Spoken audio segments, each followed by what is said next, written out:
حضرت لوط علیہ السلام حضرت ابراہیم علیہ السلام کے بھائی ہاران بن آزر کے بیٹے اور حضرت ابراہیم علیہ السلام کے بھتیجے تھے۔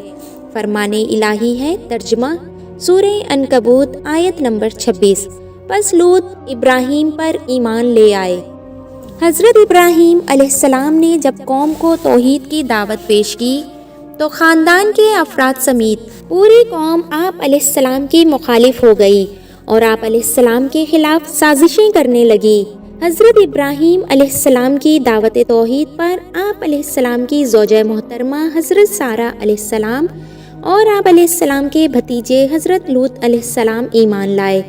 اللہ تعالیٰ کی اجازت سے آپ علیہ السلام نے اپنے خاندان اور قوم کو چھوڑ کر ملک شام کی طرف ہجرت کی تو اس وقت آپ علیہ السلام کی بیوی حضرت سارہ اور آپ علیہ السلام کے بھتیجے حضرت لوط علیہ السلام بھی آپ کے ساتھ تھے۔ حضرت ابراہیم علیہ السلام نے ہجرت کرنے کے بعد شام کی سرزمین میں قیام کیا۔ ملک شام پہنچنے کے بعد حضرت ابراہیم علیہ السلام نے حضرت لوط کو اسلام کے احکامات سکھا کر غور و غزر کے علاقے سدوم شہر میں رہائش اختیار کرنے اور وہاں کے لوگوں کو اللہ تعالیٰ کے دین کی طرف بلانے کی ذمہ داری سونپی۔ سدوم اور اس کے آس پاس کے علاقے بڑے زرخیز تھے۔ یہاں کے رہائشی اللہ تعالیٰ کی نعمتوں کا شکر ادا کرنے کے بجائے مہلک ترین گناہوں میں مبتلا ہو چکے تھے۔ اللہ رب العزت نے حضرت لوط علیہ السلام کو بھی نبوت سے سرفراز فرمایا اور انہیں اپنی قوم کو برائیوں سے باز رکھنے کا حکم دیا۔ حضرت لوط علیہ السلام کو اللہ تعالیٰ نے سدوم، عموریہ اور آس پاس کی دیگر بستیوں کے لیے نبی بنا کر بھیجا۔ آپ علیہ السلام جب سدوم شہر پہنچے تو دیکھا کہ وہاں کے لوگ شرک اور آخرت کے انکار کے ساتھ ساتھ دیگر بہت سی برائیوں میں مبتلا تھے۔ وہ مسافروں سے لوٹ مار کرتے، راہ چلنے والوں پر پتھر مارتے اور آپس میں مینڈے اور مرغے لڑاتے تھے۔ لوگوں نے ان سے تنگ آ کر ان کی بستیوں کے پاس سے گزرنا چھوڑ دیا تھا۔ ان میں ایک بہت ہی قبیح برائی یعنی مردوں سے جنسی تسکین پائی جاتی تھی۔ یہ ایک ایسی بے حیائی تھی جس کا ارتکاب اس قوم سے پہلے کسی نے نہیں کیا تھا۔ یہ قوم اپنی اس بد کرداری کو عیب سمجھنے کے بجائے فخر کے طور پر ذکر کرتی تھی۔ حضرت لوط علیہ السلام نے اپنی قوم کو بڑے نرم لہجے میں بے حیائی اور حرام کاموں کے ارتکاب پر گزشتہ اقوام کو ملنے والی سزائیں بتاتے ہوئے شرافت اور پاک دامن زندگی گزارنے کی تعلیم دی اور انہیں بتایا کہ اے میری قوم، تم اپنے آپ کو انسانیت کے معیار سے نیچے گرا چکے ہو۔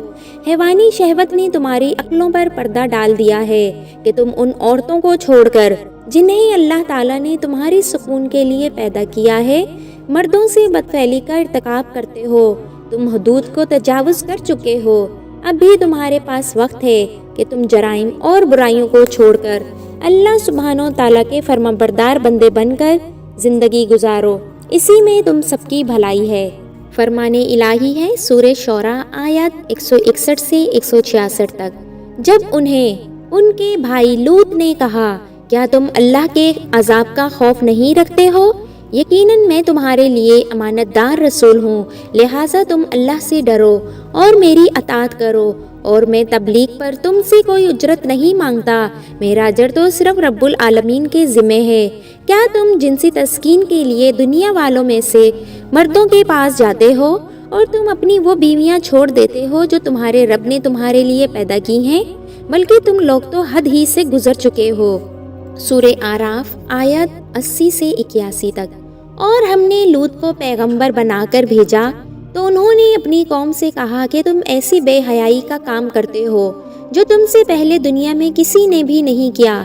تم جنسی خواہش پوری کرنے کے لیے عورتوں کو چھوڑ کر مردوں کے پاس جاتے ہو، بلکہ تم تو بالکل ہی انسانیت کی حد سے گزر جانے والے ہو۔ سورہ عنکبوت آیت نمبر 28 سے 29۔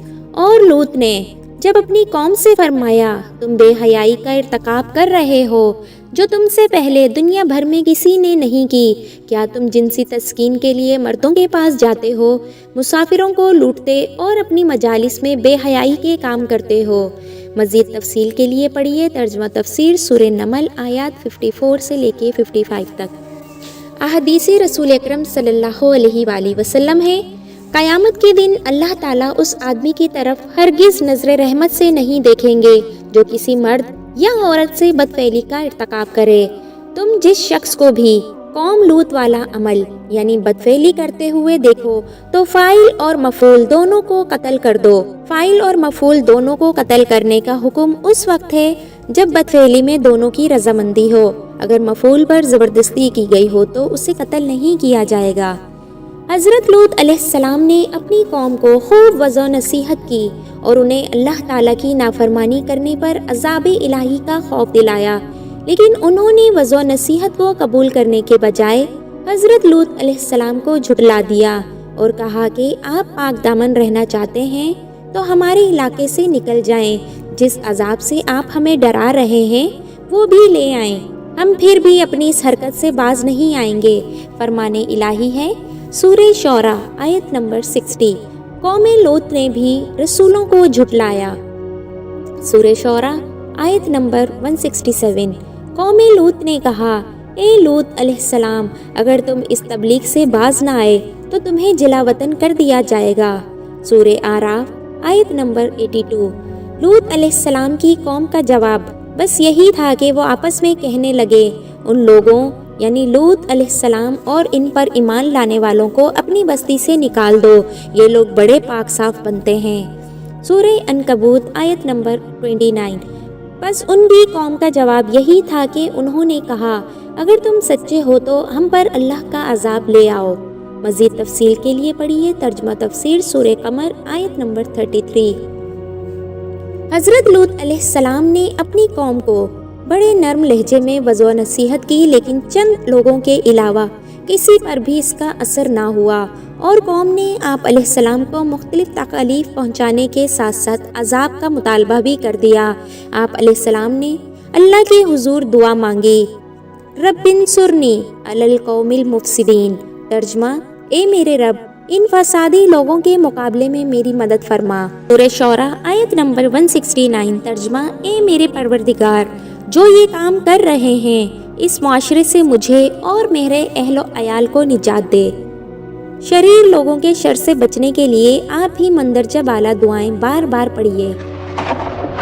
جب حضرت لوط علیہ السلام نے اللہ تعالیٰ سے قوم کے خلاف مدد طلب کی تو اللہ تعالیٰ نے قوم لوط کو ہلاک کرنے کے لیے فرشتے بھیجے اور انہیں یہ بھی حکم دیا کہ وہ قوم لوط کو ہلاک کرنے سے پہلے حضرت ابراہیم علیہ السلام کو ان کے بیٹے اسحاق اور پوتے یعقوب کی خوشخبری بھی دیں۔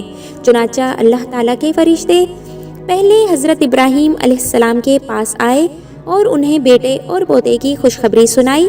پھر حضرت ابراہیم علیہ السلام کو یہ بھی بتایا کہ ہمیں قوم لوط کو ہلاک کرنے کے لیے بھیجا گیا ہے۔ حضرت ابراہیم علیہ السلام نے جب فرشتوں کی زبانی قوم لوط کی ہلاکت کی خبر سنی تو ہمدردی کا اظہار کرتے ہوئے قوم لوط کی جانب سے دفاع کے طور پر کہنے لگے کہ تم اس قوم کو کیسے ہلاک کرنے جا رہے ہو جس میں اللہ تعالیٰ کے برگزیدہ نبی لوط علیہ السلام بھی موجود ہیں۔ فرشتوں نے عرض کیا، ہم یہ سب جانتے ہیں، ہمیں حکم دیا گیا ہے کہ ہم پوری قوم کو ہلاک کر دیں سوائے لوط اور ان کے خاندان کے، البتہ لوط کی بیوی بھی عذاب الہی کا شکار ہوگی۔ فرمان الہی ہے ترجمہ سورہ عنکبوت آیت نمبر 31 سے 32 تک۔ جب ہمارے بھیجے ہوئے فرشتے اسحاق کی خوشخبری لے کر ابراہیم کے پاس آئے تو فرشتوں نے یہ خوفناک خبر دیتے ہوئے کہا کہ ہم اس بستی یعنی سدوم والوں کو ہلاک کرنے والے ہیں، اس لیے کہ یہاں کے رہنے والے ظالم گناہ گار ہیں۔ ابراہیم نے کہا، وہاں تو لوط بھی موجود ہیں، تم انہیں کیسے ہلاک کرو گے؟ فرشتے نے کہا، ہم خوب جانتے ہیں کہ وہاں کون کون ہیں، بلا شبہ ہم لوط اور ان کے خاندان کو بچا لیں گے سوائے ان کی بیوی کے جو پیچھے رہ جانے والوں میں سے ہوگی۔ سورہ ہود آیات 74 سے 75 تک۔ جب ابراہیم کا ڈر اور خوف جاتا رہا اور انہیں بیٹے اور پوتے کی خوشخبری مل چکی تو وہ ابراہیم ہم یعنی ہمارے بھیجے ہوئے فرشتوں سے قوم لوط کے بارے میں بحث کرنے لگے۔ یقیناً ابراہیم بڑے نرم مزاج، نرم دل اور بہت زیادہ اللہ کی طرف جھکنے والے ہیں۔ سورہ زاریات آیت نمبر 31 سے 37 تک۔ ابراہیم نے کہا، اے اللہ کے بھیجے ہوئے فرشتوں، تمہارا یہاں آنے کا کیا مقصد ہے؟ فرشتوں نے جواب دیا، ہم ایک مجرم قوم یعنی لوط کی طرف بھیجے گئے ہیں تاکہ ہم ان پر مٹی کے ٹھیکری نما پتھر برسائیں جو حد سے گزر جانے والوں کے لیے آپ کے رب کی طرف سے نشان زدہ ہیں۔ پس اس بستی میں جو بھی مومن تھے ہم نے انہیں نکال لیا، پس ہم نے وہاں سوائے ایک گھر کے مسلمانوں کا کوئی گھر نہیں پایا، اور ہم نے اس میں لوگوں کے لیے ایک نشانی چھوڑ دی جو دردناک عذاب سے ڈرتے ہیں۔ مزید تفصیل کے لیے پڑھیے ترجمہ تفسیر سورہ ہجر آیت نمبر 61 سے 64 تک۔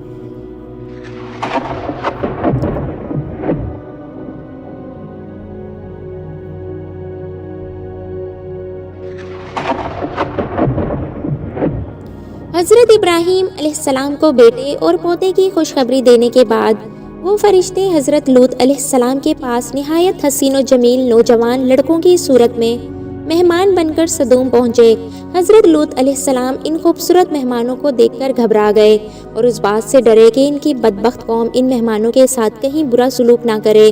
حضرت لوط علیہ السلام ابھی اسی فکر میں تھے کہ قوم کے لوگوں کو آپ علیہ السلام کے پاس آنے والے مہمانوں کے بارے میں معلوم ہو گیا، اور انہوں نے آ کر حضرت لوط علیہ السلام سے یہ مطالبہ کیا کہ انہیں ہمارے حوالے کر دو تاکہ ہم ان سے اپنی جنسی خواہش پوری کریں۔ آپ علیہ السلام بہت غمگین ہو گئے۔ حضرت لوط علیہ السلام کی پریشانی کو دیکھ کر فرشتوں نے کہا، آپ ہماری ظاہری صورتوں کو دیکھ کر گھبرائیں نہیں، ہم انسان نہیں بلکہ اللہ سبحانہ و تعالیٰ کے بھیجے ہوئے فرشتے ہیں جو آپ علیہ السلام کی دعا کے نتیجے میں آپ علیہ السلام کی قوم کو ہلاک کرنے کے لیے آئے ہیں۔ تب آپ علیہ السلام کو اطمینان ہو گیا۔ فرمان الہی ہے ترجمہ سورہ عنکبوت آیت نمبر 33 سے 35 تک۔ پھر جب ہمارے قاصد یعنی فرشتے نہایت خوبصورت کم عمر نوجوان لڑکوں کی شکل میں لوط کے پاس پہنچے تو وہ ان کی وجہ سے غمگین ہو گئے اور دل ہی دل میں گھٹن محسوس کرنے لگے کہ ان خوبصورت نوجوانوں کو میں اپنی قوم کی بدفعلی سے کیسے بچاؤں گا۔ قاصدوں نے کہا، آپ خوف نہ کھائیے اور نہ ہی غمزدہ ہوں، ہم آپ کو اور آپ کے گھر والوں کو بچا لیں گے، سوائے آپ کی بیوی کے وہ پیچھے رہ جانے والوں میں سے ہوگی۔ ہم اس بستی والوں پر ان کی نافرمانیوں کی وجہ سے آسمان سے عذاب نازل کرنے والے ہیں، اور بلا شبہ ہم نے اس بستی کو ان لوگوں کے لیے عبرت کی نشانی بنا دیا ہے جو عقل رکھتے ہیں۔ سورہ ہود آیت نمبر 77 سے 78 تک۔ جب ہمارے بھیجے ہوئے فرشتے لوط علیہ السلام کے پاس پہنچے تو وہ ان کی وجہ سے بہت غمگین ہوئے اور دل ہی دل میں کڑھنے لگے اور کہنے لگے کہ آج کا دن بڑی مصیبت کا دن ہے۔ آخر کار لوط علیہ السلام خاموشی سے انہیں اپنے گھر لے آئے، لیکن آپ علیہ السلام کی بیوی نے قوم کو ان مہمانوں کی خبر دے دی، اور لوط کی قوم کے لوگ دوڑتے ہوئے ان کے پاس آ پہنچے، جبکہ وہ تو پہلے ہی سے برائیوں کا ارتکاب کیا کرتے تھے۔ لوط نے بڑے مشفقانہ انداز میں سمجھاتے ہوئے کہا، اے میری قوم، یہ میری قوم کی بیٹیاں موجود ہیں، یہ تمہارے لیے پاکیزہ ہیں، لہٰذا تم ان سے نکاح کر لو، اللہ سے ڈرو اور میرے مہمانوں کو پریشان کر کے مجھے رسوا نہ کرو۔ کیا تم میں کوئی بھی سمجھدار آدمی نہیں ہے؟ سورہ ہجر آیت 67 سے 71 تک۔ اور شہر صدوم والے لوط علیہ السلام کے پاس خوشیاں مناتے ہوئے بدکاری کی نیت سے آئے۔ لوط علیہ السلام نے کہا، یہ لوگ میرے مہمان ہیں، لہٰذا تم مجھے رسوا نہ کرو، اللہ سے ڈرو اور مجھے ذلیل نہ کرو۔ قوم لوط نے کہا، کیا ہم نے تجھے دنیا والوں کی حمایت سے روکا نہیں؟ لوط علیہ السلام نے کہا، اگر تمہیں کچھ کرنا ہی ہے تو یہ میری قوم کی بیٹیاں موجود ہیں، تم ان سے نکاح کر لو۔ سورہ ہود آیت 79 تا 80۔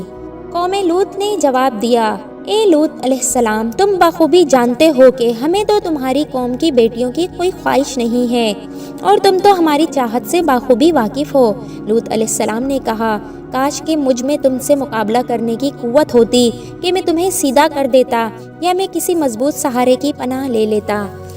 حدیث رسول اکرم صلی اللہ علیہ وآلہ وسلم ہے، اللہ تعالیٰ لوط علیہ السلام پر رحمتیں نازل فرمائے، کیونکہ وہ ایک مضبوط سہارا یعنی اللہ تعالیٰ کی پناہ لیتے تھے۔ یعنی ابراہیم علیہ السلام نے انہیں صدوم شہر کی طرف اکیلے ہی بھیجا تھا، ان کا وہاں کوئی کنبہ قبیلہ اور خاندان نہیں تھا، اور بیوی بھی کافرہ تھی۔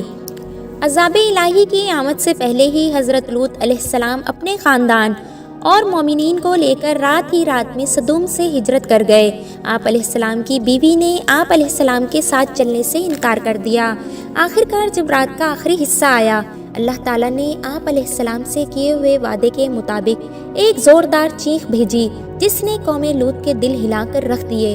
فرشتوں نے انہیں زمین سے اٹھا کر آسمان کی طرف بلند کیا اور پلٹا کر دوبارہ زمین کی طرف پھینک دیا، پھر ان پر نشان زدہ مخصوص پتھروں کی بارش برسائی جس سے وہ تباہ و برباد ہو گئے۔ اس واقعے کو اللہ رب العزت نے بعد میں آنے والوں کے لیے عبرت بنا دیا۔ فرمان الہی ہے، ترجمہ سورہ ہجر آیت نمبر 65 سے 66 تک۔ جب رات کا کچھ حصہ باقی رہ جائے تو آپ اپنے خاندان یعنی ایمان والوں کو لے کر یہاں سے نکل جائیے اور آپ اپنے خاندان کے پیچھے چلیے اور تم سب لوگوں میں سے کوئی بھی پیچھے مڑ کر نہ دیکھے اور جہاں جانے کا تمہیں حکم دیا جا رہا ہے وہاں چلے جائیے۔ ہم نے لوط علیہ السلام کو اپنا یہ فیصلہ سنا دیا کہ صبح ہوتے ہی ان مجرموں کی جڑ کاٹ دی جائے گی۔ سورہ ہود آیت 81 سے 83 تک۔ فرشتوں نے آپ کو پریشان دیکھ کر کہا، اے لوط، بے شک ہم آپ کے رب کے فرشتے ہیں، یہ لوگ ہرگز آپ پر ہاتھ نہیں ڈال سکتے، بس آپ اپنے گھر والوں یعنی مومنین کو لے کر اپنی بستی سے رات گئے نکل جائیں۔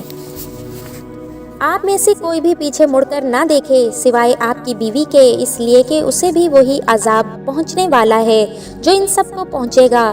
یقیناً ان کے عذاب کا مقررہ وقت صبح ہے، کیا صبح بالکل قریب نہیں؟ پھر جب ہمارا حکم عذاب آ پہنچا تو ہم نے اس بستی کو الٹ کر اس کے اوپر کا حصہ نیچے کر دیا اور ان پر تہ بتہ کنکریلے پتھر برسائے، جن میں سے ہر پتھر پر تمہارے رب کی طرف سے نشان لگے ہوئے تھے، اور وہ بستی ان ظالموں قریش مکہ سے کچھ بھی دور نہیں ہے۔ سورہ شعراء آیت نمبر 170 سے 174۔ آخر کار ہم نے انہیں اور ان کے تمام اہل و عیال کو نجات عطا فرمائی، سوائے اس بڑھیا یعنی لوط علیہ السلام کی بیوی کے جو پیچھے رہنے والوں میں سے تھی۔ پھر باقی تمام لوگوں کو ہم نے ہلاک کر دیا اور ہم نے ان پر پتھروں کی بارش برسائی، بس بڑی ہی بری بارش تھی جو ان ڈرائے گئے لوگوں پر برسی۔ بے شک اس میں بھی عبرت ہے، لیکن ان میں سے اکثر لوگ ایمان والے نہیں تھے۔ سورہ قمر آیت نمبر 36 سے 39 تک۔ اور یقیناً اس لوط علیہ السلام نے انہیں ہماری پکڑ سے ڈرایا تھا، مگر انہوں نے اس تنبیہ یعنی ڈرانے والی بات میں شک کیا، اور انہوں نے اس لوط علیہ السلام سے ان کے مہمانوں سے برائی کا مطالبہ کیا، بس ہم نے ان کی آنکھوں کو بے نور بنا دیا اور کہہ دیا تم میرے عذاب اور میری تنبیہ کا مزہ چکھو، اور یقینی بات یہ ہے کہ صبح سویرے ہی انہیں دائمی یعنی ہمیشہ کے عذاب نے آ گھیرا، بس تم میرے عذاب اور تنبیہ کا مزہ چکھو۔ سورہ نجم آیت 53 سے 54 تک۔ اور اللہ نے قوم لوط کی بستیوں کو الٹ کر زمین پر دے مارا، پھر ان بستیوں کو اس پتھروں کی بارش نے ڈھانپ لیا۔ سورہ آراف آیت 83 سے 84 تک۔ پھر ہم نے لوط علیہ السلام اور ان کے گھر والوں کو بچا لیا، سوائے ان کی بیوی کے، وہ پیچھے رہنے یعنی ہلاک ہونے والوں میں ہی رہی، اور ہم نے ان پر خصوصی پتھروں کی بارش برسائی، بس آپ دیکھ لیجئے ان مجرموں کا انجام کیسا تھا۔ مزید تفصیل کے لیے پڑھیے ترجمہ تفسیر سورہ نمل آیت 57 سے 58 تک، سورہ صافات آیت 133 سے 137، سورہ ہجر آیت 73 سے 77 تک۔ قوم لوط کو ہلاک کرنے کے بعد اللہ تعالیٰ نے ان بستیوں کی جگہ ایک بدبودار جھیل بحرمیت کے نام سے بنا دی، جس کے پانی اور ارد گرد کی زمین سے کوئی فائدہ نہیں اٹھایا جا سکتا۔ یہ اللہ تعالیٰ کی طرف سے اس کی عظمت، قدرت اور اس کی پکڑ کی ایک نشانی ہے۔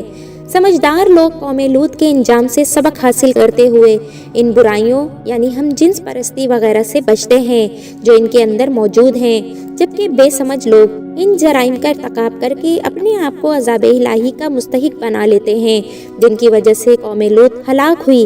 اللہ سبحانہ تعالی ہم سب کو ان جرائم سے بچنے کی توفیق عطا فرمائے جو قوم لوط کی ہلاکت کا سبب بنے، اور ہمیشہ ہم پر اپنی رحمت کا نزول فرمائے تاکہ ہماری دنیا کی زندگی بھی خوشحالی میں گزرے اور آخرت میں بھی جنت الفردوس کا داخلہ نصیب ہو۔ اللہ تعالیٰ کی رحمت کے حصول کے لیے یہ دعا پڑھیے، اے اللہ، میں آپ کی رحمت کا طلبگار ہوں، مجھے ایک لمحے کے لیے بھی میرے نفس کے حوالے نہ کرنا اور میرے تمام معاملات درست فرما دیجیے، آپ کے علاوہ کوئی معبود برحق نہیں ہے۔